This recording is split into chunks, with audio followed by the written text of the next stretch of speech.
Payroll হয়ে গেছে এখনো টাকা দিচ্ছে না কেন, আপনারা এরকম কমেন্ট করতেছেন। আমার কথা হলো যে আপনি যদি ভাতার টাকা না পান তার মানে কি ভাতার টাকা দিচ্ছে না? এটা কেমন কথা হলো? কেউ কেউ বিশ্বাসই করতেছে না যে ভাতার টাকা ঢুকতেছে। আপনাদেরকে কি প্রমাণ সহ দিতে হবে?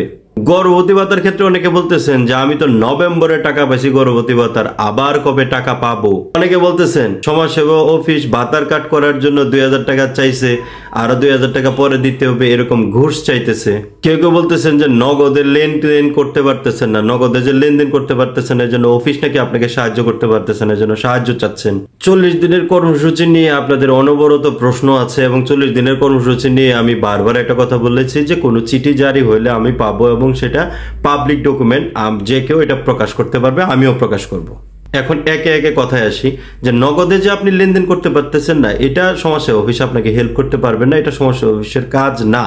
আবার কেউ বলতেছেন সমাজসেবা অফিস আপনাকে হেল্প করতেছে না, তো সমাজসেবা অফিস আপনাকে কিভাবে হেল্প করবে? তাদের তো হেল্প করার কোনো সুযোগই নাই। ঘুষ দিয়ে যারা ভাতার কাট করার কথা বলতেছেন, আমি বারবার একটা কথা বলছি, ভাই আপনি সরাসরি সমাজসেবা অফিসে কথা বলবেন, কোনো থার্ড পার্টি ধরবেন না।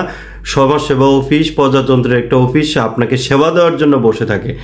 আপনি নিজে সরাসরি অফিসারের সাথে কথা বলবেন, অফিসে গিয়ে কথা বলবেন। তৃতীয় মাধ্যম থেকে কথা শুনলে বা তৃতীয় মাধ্যম আপনাকে অফিসে যেতে দিবে না, আপনাকে বয়ডর দেখাবে, অফিসে যাও না, এরা আপনাকে এই করবে সেই করবে। আপনি প্রজাতন্ত্রের কর্মচারী, আপনি অফিসে যাবেন, আপনার যা মনে আসে সুন্দর করে একজন সুনাগরিকের মতো প্রশ্নগুলো করবেন, উত্তরগুলো নিয়ে তারপরে আসবেন। গর্ভবতী ভাতা আপনি বলতেছেন যে নভেম্বর মাসে অমুক মাসে তমুক মাসে পেয়েছেন, আবার কবে পাবেন? আপনি কবে পাবেন? এই যে টাকা দিচ্ছে, আমি বারবার বলছি গর্ভবতী ভাতার টাকাটা ওই সময় সে অফিসের যেই ভাতাগুলো আছে তার কাছাকাছি টাইমে, মাঝামাঝি টাইমে আগে পরে দিয়ে থাকে, যেদিন যার সিরিয়াল সেদিন সিরিয়াল অনুযায়ী দেয়। সমাজসেবা অধিদপ্তরের ভাতার সিরিয়াল থাকলে তারা ভাতার টাকা দেয়, যদি গর্ভবতী ভাতার সিরিয়াল থেকে তাহলে সেই টাকাটা দেয়।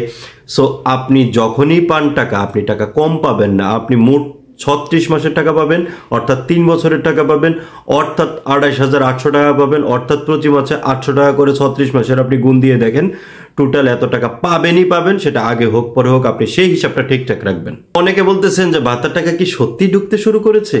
ভাতার টাকা যদি ঢুকতে শুরুই করে তাহলে আমি পেলাম না কেন? আমার আর ধৈর্য ধরতেছে না। আরে ভাই, আপনি এটা জানুয়ারি মাসের আছে কয় তারিখ? 7 তারিখ। তার মধ্যে আপনি দেখেন 1 থেকে 5 তারিখ প্রজাতন্ত্র কর্মকর্তা কর্মচারীদের বেতন ভাতা ছিল, শুক্র শনি ছুটি ছিল।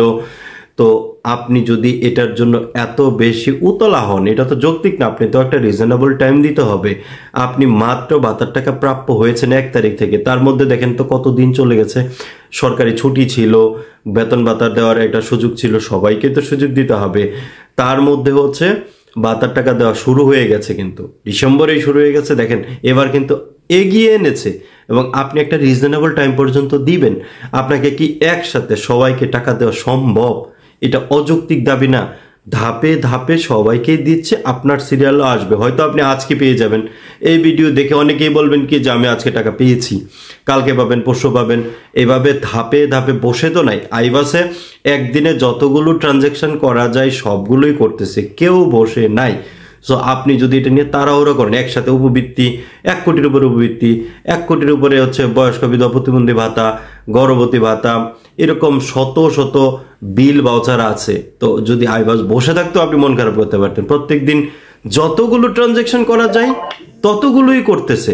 এখন আপনি পাইছেন না বেদে আপনি মন খারাপ করাটা যৌক্তিক না। আপনি 2, 4, 5 দিন এদিক ওদিক হতে পারে, টাকা প্রত্যেক দিনই দিচ্ছে। আপনি যতদিন না পাচ্ছেন ততদিন পর্যন্ত বোধহয় আপনার মনে হচ্ছে না যে ভাতা টাকা দিচ্ছে। এটা তো ভাই যৌক্তিক আচরণ না। বরং আমরা প্রত্যেকে সুনাগরিকের মতো ধৈর্য ধরে অপেক্ষা করব।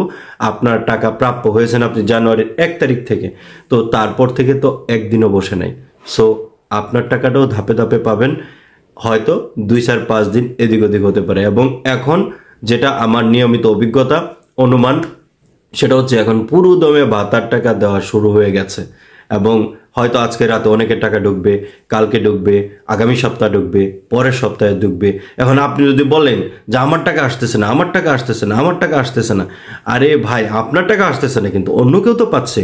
এখন আপনাকে কি কেউ শত্রুতা করে টাকা দিচ্ছে না? এরকম কোনো কিছু না। আর কারো পেরোলও বাকি নাই, সবার পেরোল গেছে, সবাই টাকা পাবে, সবার টাকাই ঢুকবে। এর মধ্যে যাদের টাকা ঢুকবে না এটা নিয়ে আতঙ্কিত বা ভয় পাবার কিছু নেই। যাদের ঢুকবে না তাদের ডেফিনেটলি ল্যাব ভেরিফিকেশন জনিত প্রবলেম, অর্থাৎ তিনি ল্যাব ভেরিফিকেশনে অনেক খোঁজাখুঁজি করে তাকে পাওয়া যায় না, একটা কারণ হতে পারে। আর একটা কারণ হতে পারে যে তার অ্যাকাউন্ট সাসপেন্ড, রিজেক্টেড, ফ্রিজ অভিযোগ আছে, অথবা কেওয়াইসি আপডেট নাই অনেকগুলো, অথবা তার নাম্বার ব্লক হয়ে আছে, অনেকগুলো বিষয় থাকে সেই সব কারণে। সেটা খুব কম সংখ্যক, এটা নিয়ে আপনাদের দুশ্চিন্তার কিছু নেই। কোনো কারণে টাকা না আসলেও আপনার জন্য একটা ভিন্ন ব্যবস্থা আছে, আপনি পরবর্তী কিস্তিতে পেয়ে যাবেন। যেমন গত প্রথম কিস্তিতে অনেকেই ভাতার টাকা পান নাই, কিন্তু এইবার দেখবেন যে অনেকেই অনেক বেশি টাকা পাবেন, মানে অর্থাৎ গত কিস্তির টাকাটাও পাবেন একসাথে। তারপরে হচ্ছে নতুন ভাতা, বয়স্ক এবং বিধবা এই বছর যারা ভাতার জন্য নির্বাচিত হবেন, যেসব উপজেলা কাজটি করে আনতে পেরেছে তাদের অনেকেরই ভাতার টাকা ঢুকবে, যদি করে আনতে পারে। যেই যে উপজেলায় বরাদ্দ গেছে সব উপজেলায় বরাদ্দ যায় না। আর প্রতিবন্ধী ভাতা এটার বরাদ্দ এখনো আসে নাই, হয়তো আমরা জানুয়ারির দিকে বরাদ্দ পাবো, তখন হয়তো তৃতীয় কিস্তিতে তাদের ভাতার টাকা ঢুকবে, তার আগে সম্ভব না।